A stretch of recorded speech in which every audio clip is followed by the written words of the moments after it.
ऐसी शक्ति जिससे सारी शक्तियां बनी हैं, ऐसी ताकत जिससे आप बेशुमार ताकत हासिल कर सकते हैं, ऐसा परमानंद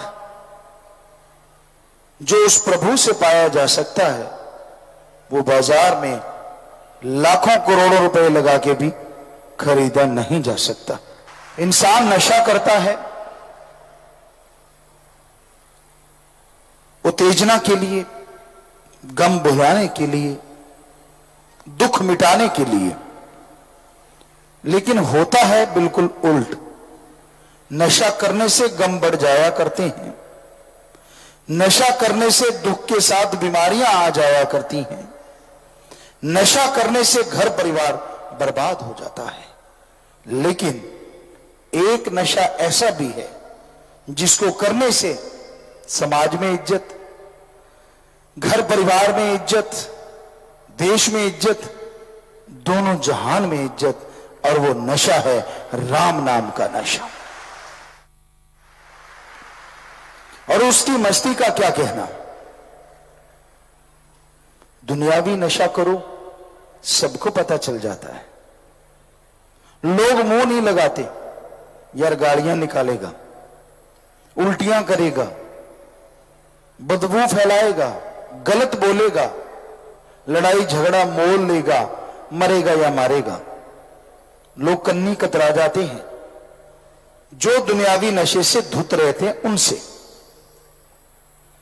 पर अल्लाह वाहिगुरु राम के नाम का नशा, लोग दौड़ दौड़ के करीब आते हैं और पता उसका भी चल जाता है, चेहरे पे नूर आ जाता है और अंदर सरूर आ जाता है। और ऐसा परमानेंट नशा होता है अल्लाह वाहिगुरु राम के नाम का, एक बार चढ़ाने में समय लगता है और जब चढ़ गया तो दोनों जहान में उतरता ही नहीं। बेगमपुर का बादशाह बन जाता है इंसान।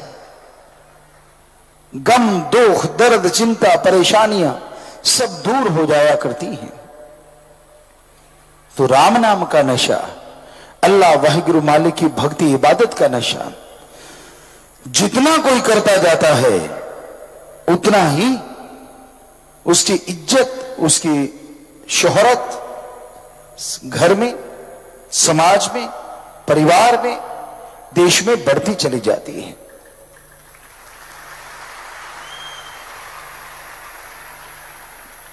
तो इसलिए हम यही कहते हैं, मालिक के नाम का नशा करो। और नशा करने में पैसा नहीं लगता। कोई भी दुनियावी नशा करो, सैकड़ों, हजारों, लाखों रुपए लग जाते हैं। पर मालिक के नाम का नशा करने में एक नया पैसा खर्च नहीं होता और नशा भी परमानेंट। बस भावना होनी चाहिए। अल्लाह वाहिगुरु राम कभी पैसा नहीं लेता, किसी से नहीं लेता, डायरेक्ट इनडायरेक्ट वो कुछ नहीं लेता। देता था, देता है और देता ही रहेगा। फिर भी आप चाहते हैं कि आप मालिक के औलाद के लिए पैसा लगाएं या आप दान करना चाहते हैं, तो भूखे को खाना खिलाओ, प्यासे को पानी पिलाओ, बीमार का इलाज करवाओ, बेहद गरीब की बेटी की शादी करवाओ, उसकी मदद कर दो। और जो 124 कार्य आश्रम की तरफ से चल रहे हैं उन पे फूल चढ़ाओ। हम आपको गारंटी देते हैं भगवान की कृपा दृष्टि के काबिल आप जरूर बनेंगे। तो मालिक के नाम का नशा चढ़ाने के लिए अपनी खुदी को मिटाना पड़ता है, अपनी मैं को, अपने अहंकार को खत्म करना पड़ता है। जब तक खुदी है तो वो खुदा नहीं, और जब खुदा है तो खुदी नहीं। कई कहते हैं ना, खुदी को कर बुलंद इतना कि खुदा आके पूछे। इसके दो मीनिंग्स बनते हैं कि अपनी आत्मा को इतना उठा ले कि मालिक तेरे पास चला आएगा, एक तो ये अर्थ है जो बहुत कम लोग जानते हैं। एक मीनिंग्स दुनिया के हिसाब से कि गुरूर में इतना उठ जा, खुद ही अहंकार को भी कहा जाता है कि मालिक आपके पास आएगा। क्यों भाई, मालिक क्यों आएगा आपके पास? अगर आप अहंकार में अपने आप को इतना उठा लेते हो, सवाल ही पैदा नहीं होता। वो तो दीनता, नम्रता जिनके हिस्से में होती है, उन्हीं को दर्श दीदार देता है, उन्हीं पे रहमो करम लुटाता है। और मालिक का प्यार अनमोल होता है। कई बार इंसान पाखंडियों के हत्थे चढ़ के, ढोंगियों के हत्थे चढ़ के अपने मालिक के प्यार से बहुत दूर चला जाता है। उसे लगने लग जाता है कि अल्लाह वाहिगुरु राम का नाम तो शायद उसे लूट रहा है। ये उसका भरम भुलेखा होता है। परमपिता परमात्मा ना तो लूटता है और ना ही कभी किसी को मारता है। इंसान अपने कर्म बुरे कर करके खुद ही मर जाया करते हैं। कर्म करो खोटे, पड़ेंगे बड़े सोटे।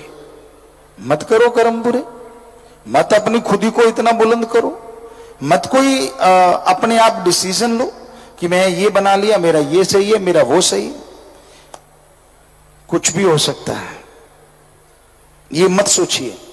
क्योंकि जो आप सोचते हैं और वो पूरा होता नहीं, तो फिर आपको लगता है यार क्या भक्ति और क्या भगवान।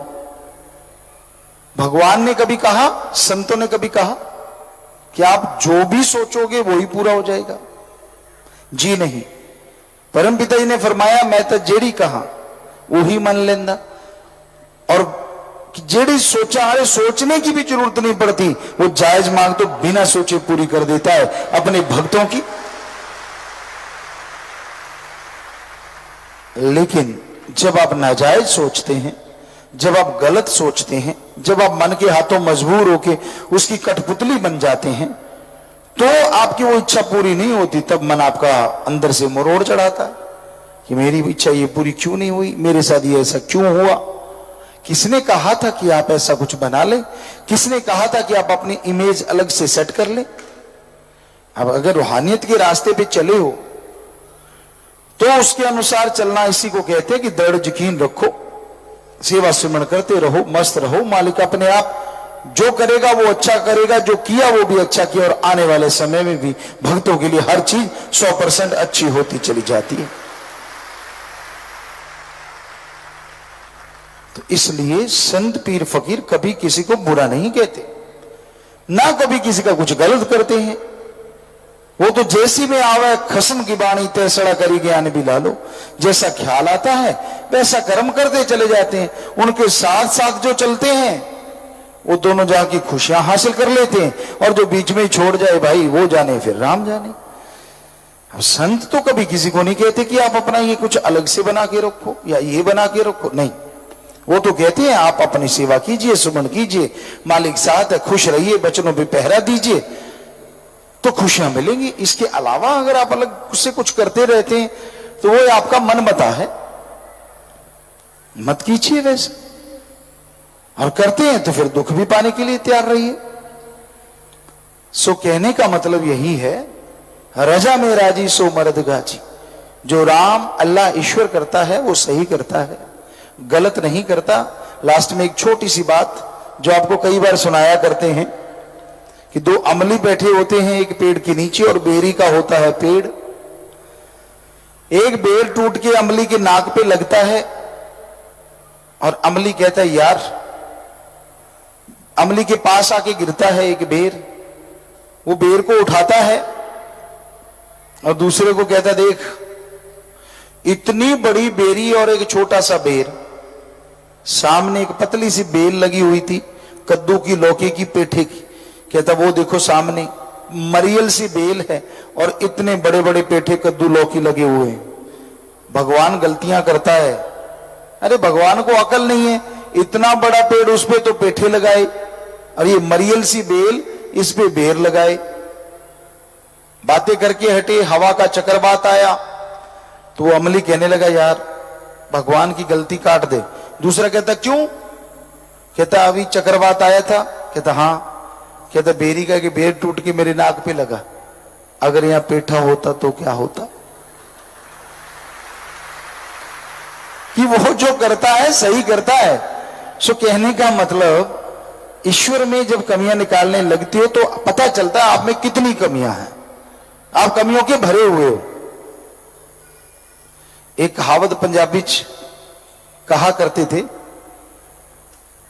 छजता बोल दी छाल नहीं भी जिदे बत्ती बेच, कि भाई तू तो बोले तो बोले, कोई और बोले तो बोले, तू भी बोलना जिसके गुनाह से सिर से लेके पैर तक भरा हुआ है, पता नहीं कब कब मनमते क्या क्या करता रहा, वो याद ही नहीं है, और फिर भी तू कमियां भगवान में निकाल रहा, खुद का कुछ पता ही नहीं, कितना कुछ कराया और कितना प्लानिंग चलती रहती। तो इसलिए कभी उसकी रजा से बाहर मत जाओ, वरना भाई दुख पाते रहो, किसी का कुछ जाता नहीं, कर्मों का बोझ उठाते रहो। रजा में रह के सुमरण कीजिए, सेवा कीजिए, भक्ति कीजिए, मस्त रहिए, मालिक जाने। और मालिक का काम ऐसा छोड़ देंगे तो मालिक अंदर बाहर से खुशियों से माला माल जरूर कर देंगे। ਧੰਨ ਧੰਨ ਸਤਿਗੁਰੂ ਤੇਰਾ ਹੀ ਆਸਰਾ। ਗੁਰੂ ਜੀ ਦੀ ਪਿਆਰੀ ਸੰਗਤ ਨੂੰ ਨਿਵੇਦਨ ਕੀਤਾ ਜਾਂਦਾ ਹੈ ਕਿ ਹਰ ਰੋਜ਼ ਸਤਸੰਗ ਸੁਣਨ ਦੇ ਲਈ ਸਾਡੇ ਚੈਨਲ ਡੇਰਾ ਸੱਚਾ ਸੌਦਾ ਨੂੰ ਸਬਸਕ੍ਰਾਈਬ ਕਰ ਲੈਣਾ ਜੀ।